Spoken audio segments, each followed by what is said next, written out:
Hello friend, आपका जे study classes में स्वागत है।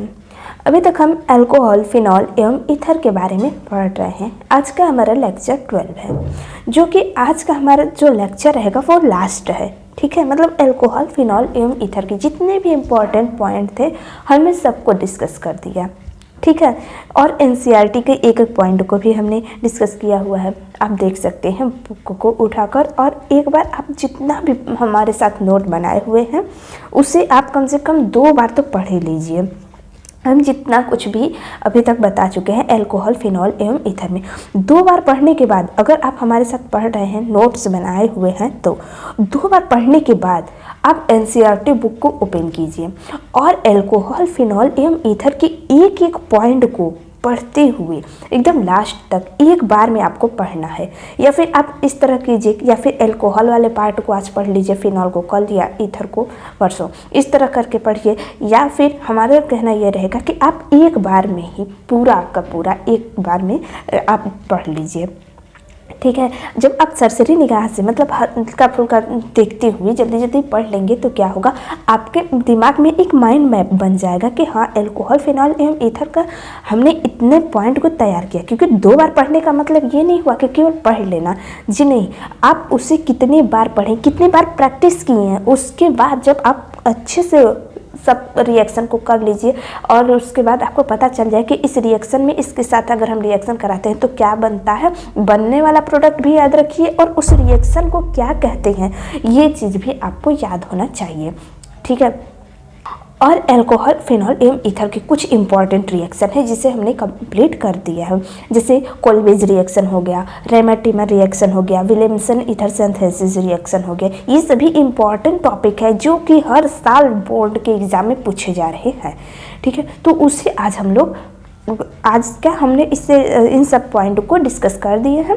आप जाकर के ज़रूर देख लीजिएगा। ठीक है, ज़्यादा लंबा लेक्चर हम इसीलिए नहीं लेते हैं क्योंकि बहुत लोग नहीं देख पाते हैं। लंबा लेक्चर होने के कारण हम कम समय में ही ज़्यादा से ज़्यादा कंटेंट देना चाहते हैं। ठीक है, तो आज हम लोग पढ़ने क्या जा रहे हैं। देखिए, अल्कोहल को हमने पढ़ा चुका है, फिनॉल को भी हमने पढ़ा चुका है, ईथर के बारे में अब तक हम लोग पढ़ रहे हैं, जिसमें से आज हम क्या पढ़ेंगे। देखिए, ईथर का अगर भौतिक गुण अगर बताया जाए तो ईथर के भौतिक गुण में देखिए ज़्यादा कुछ नहीं है, आप इसे अपने से पढ़ सकते हैं। ठीक है, इसका ये मतलब नहीं हुआ कि ईथर का भौतिक गुण अब इसमें पूछे, इतना पूछता नहीं है, लेकिन आपको एक बार पढ़ लेना है अपने से।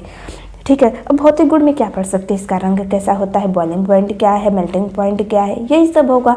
ठीक है, हम बताएंगे कि आपको रासायनिक गुण।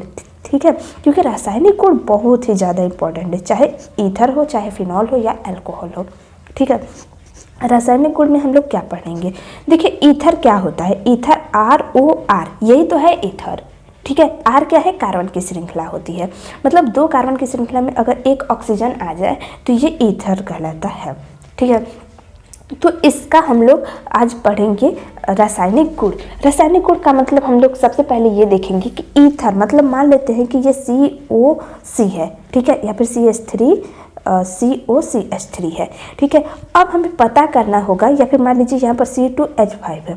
ठीक है, तो अब हमें पता करना होगा कि CH3O के बीच कब बॉन्ड टूटता है और C2H5O के बीच कब बॉन्ड टूटता है।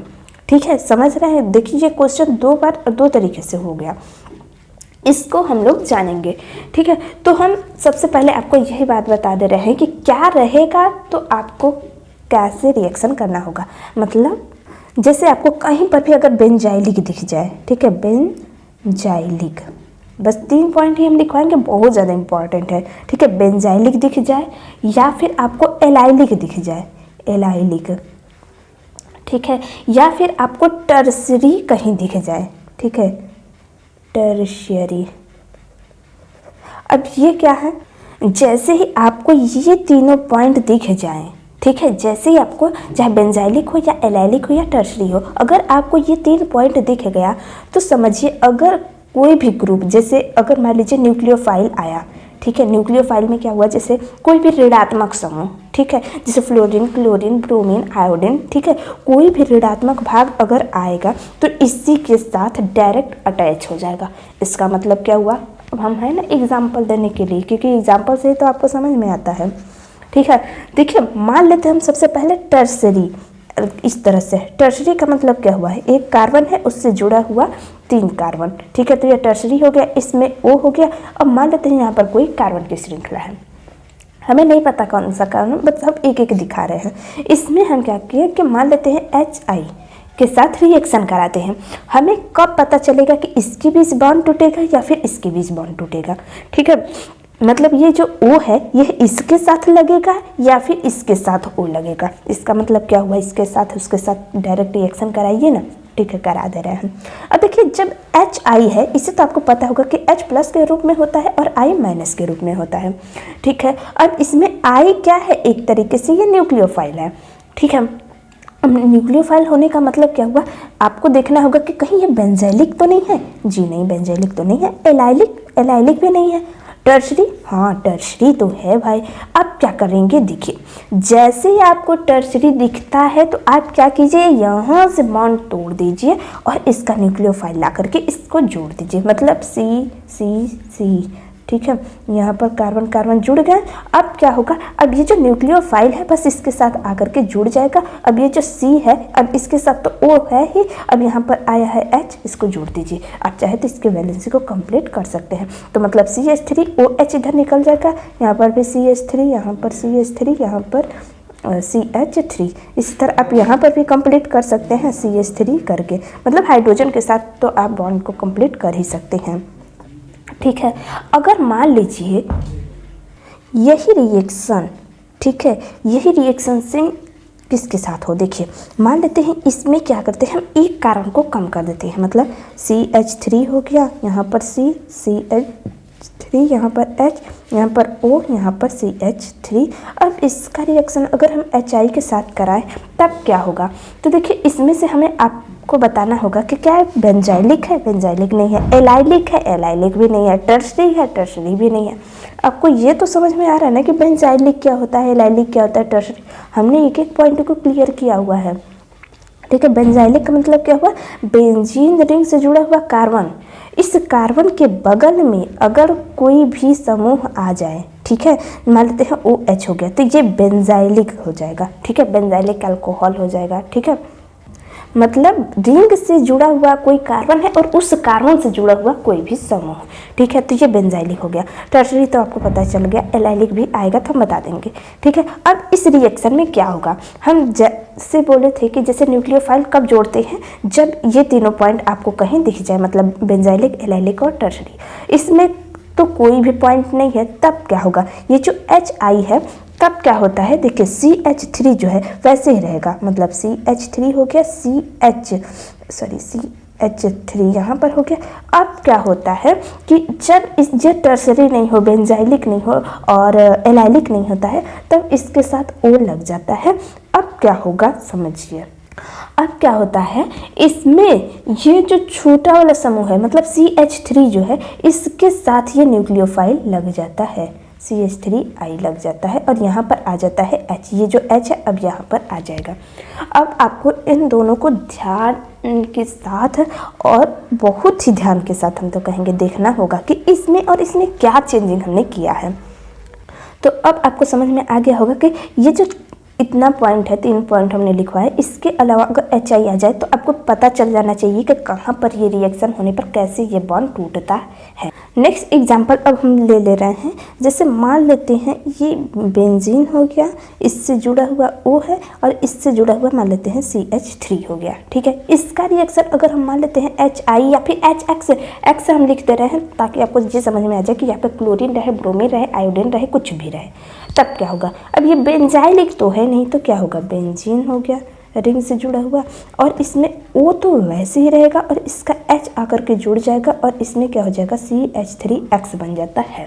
अब ये क्यों बना, क्योंकि ये ना ही बेंजाइलिक है ना ही एलाइलिक है, क्योंकि एलाइलिक रहता या फिर बेंजाइलिक रहता या टर्शरी रहता तो यहाँ पर न्यूक्लियोफाइल आकर के जुड़ जाता, ठीक है। इतना पॉइंट आपको क्लियर हो जाना चाहिए। अब हम कुछ NCERT का पॉइंट है उसको हम आपके साथ रिएक्शन करा दे रहे हैं, ठीक है। अब ऊपर वाले रिएक्शन की प्रैक्टिस खूब कीजिएगा, ठीक है, हम जितना भी बताएं। जैसे मान लेते हैं ये हैलोजनन हम बता रहे हैं, हैलोजनन, अब हैलोजन क्या हुआ, ये रिएक्शन है, इसमें हम क्या किए कि Br2 के साथ रिएक्शन कराएं। Br2 मतलब ब्रोमीन के साथ रिएक्शन कराएं। जब ब्रोमीन के साथ रिएक्शन कराते हैं तो क्या बनता है, हम इतनी बार इस पॉइंट को डिस्कस कर चुके हैं कि हमें लगता है कि अब हमें नहीं बताना चाहिए।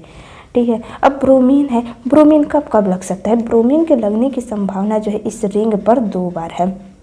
ठीक है, एक बार ये ऑर्थो पर लग सकता है, एक बार ये पैरा पर लग सकता है, मतलब ब्रोमीन यहाँ पर और एक बार ब्रोमीन यहाँ पर। अब किसमें अधिक बनेगा और किसमें कम बनेगा। अब इसमें देखिए ये दोनों पास पास है, हमेशा झगड़ा करेंगे, झगड़ा करने पर क्या होगा, प्रोडक्ट हमेशा क्या बनेगा, कम बनेगा।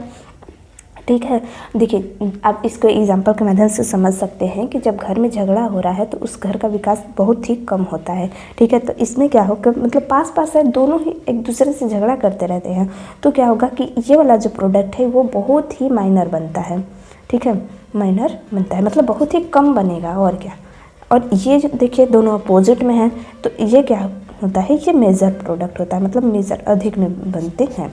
अब इसी के साथ कुछ और एग्जांपल आप देख सकते हैं। ठीक है, जैसे नाइट्रोकलर्ड हम दिखा दे रहे हैं आपको, सेकंड हमारा नाइट्रोकलर्ड। अब नाइट्रोकलर्ड क्या होता है, जैसे हम ले लेते हैं क्या, एनिसॉल, एनिसॉल ही इसे कहते हैं। ठीक है, बेंजीन रिंग से जुड़ा O है, CH3 है, इसका कॉमन नेम देखा जाए तो एनिसॉल है। ठीक है, इसका रिएक्शन अगर हम करा देते हैं HNO3 के साथ, जब हम HNO3 के साथ कराते हैं तो क्या बनेगा, देखिए इसमें OCH3 वैसे ही रहता है, लेकिन इसमें से क्या होता है कि एक H और एक ऑक्सीजन निकल जाता है, क्योंकि हमने आपको बताया है कि ऑक्सीजन एक है, अगर वाटर निकल रहा है H2O तो इसमें ऑक्सीजन एक होता है लेकिन हाइड्रोजन 2 की ज़रूरत होती है, तो इसमें एक ऑक्सीजन तो है। ठीक है, अब इसमें एक हाइड्रोजन ये और ये जो, अब इसमें से जब निकल जाएगा H भी निकल गया, O भी निकल गया, तो बचा क्या, NO2 बचा। ठीक है, अब ये जो NO2 वाला जो पार्ट है इसका भी एक बॉन्ड खाली है। अब ये इस रिंग पर जहाँ पर भी जुड़ेगा वहाँ के एक हाइड्रोजन को हटाएगा, कहेगा चल भाई हट, हम आ गए ना, तो जैसे ही इसे हटाएगा तो क्या होगा कि वहाँ का एक हाइड्रोजन यहाँ पर आ जाता है, और जैसे ही H आएंगे तो ये H2 बना लेता है, मतलब H2O निकल जाता है और NO2 आकर के यहाँ पर जुड़ जाता है। अब NO2 यहाँ पर एक बार जुड़ जाता है, अब इसका NO2 जोड़ने की 2 बार पॉसिबिलिटी है, मतलब एक बार ऑर्थो पर, एक बार ये पैरा पर भी जुड़ सकता है। ठीक है, NO2। अब हमें देखना होगा कि इसमें मेजर कौन सा है, माइनर कौन सा है। तो अब अभी आपको बताएं कि जब पास पास रहेंगे तो क्या होगा, झगड़ा होगा, झगड़ा होगा तो क्या होगा, माइनर प्रोडक्ट बनेगा, बहुत ही कम, अल्प कह सकते हैं प्रोडक्ट बनेगा। अब इसमें दोनों अपोजिट है, अपोजिट होने पर क्या होगा कि दोनों बहुत ज़्यादा प्रोडक्ट बना सकते हैं, मतलब ये मेजर प्रोडक्ट बनेगा, अधिक ये मात्रा में ये वाला प्रोडक्ट बनेगा और कम मात्रा में ये वाला प्रोडक्ट बनेगा। ठीक है, तो आज का लेक्चर ये रहा हमारे दोस्तों, आप हमें ज़रूर कमेंट बॉक्स में बताइएगा कैसा रहा, और एक रिएक्शन हम सोच रहे हैं उसे हम नेक्स्ट वीडियो में बताएं। ठीक है, हम भले ही बोल दिए हैं कि ये हमारा अल्कोहल फिनॉल एवं ईथर का लास्ट लेक्चर है, लेकिन इम्पॉर्टेंट रिएक्शन है, इसलिए हम सोच रहे हैं उसे नेक्स्ट लेक्चर में बताएं, जो कि हम बताएंगे नेक्स्ट लेक्चर में क्या, केवल अधिक से अधिक 5 मिनट या फिर 4 मिनट का ही वीडियो रहेगा। ठीक है, वो है हमारा फ्रेंडल क्राफ्ट रिएक्शन। ठीक है, बताने को भी हम बता सकते हैं, लेकिन हम सोच रहे हैं कि नेक्स्ट वीडियो में बताएं। ठीक है, तो आज हम लोग क्या क्या पढ़े, क्या क्या पढ़े क्या, देखिए हमने सबसे पहले आपको HW दे दिया, भौतिक गुण तो आपको अपने से ही पढ़ना पड़ेगा।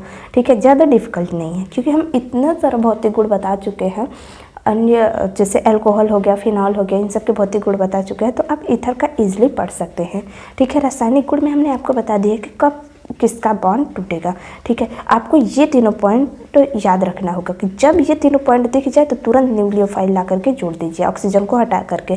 ठीक है, अगर नहीं दिखे तो ऑक्सीजन को ले लीजिए और उसके हाइड्रोजन को भी खींच लीजिए। ठीक है, फिर हमने देखा कि एनिसॉल का रिएक्शन हम किसी भी, एक्स का मतलब क्या हुआ, फ्लोरीन, क्लोरीन, ब्रोमीन, आयोडीन। ठीक है, कुछ भी हो सकता है यहाँ पर।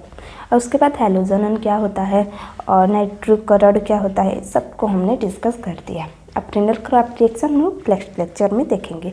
ठीक है, तो आज का लेक्चर कैसा रहा दोस्तों, आप हमें जरूर कमेंट बॉक्स में बताइएगा। Thank you.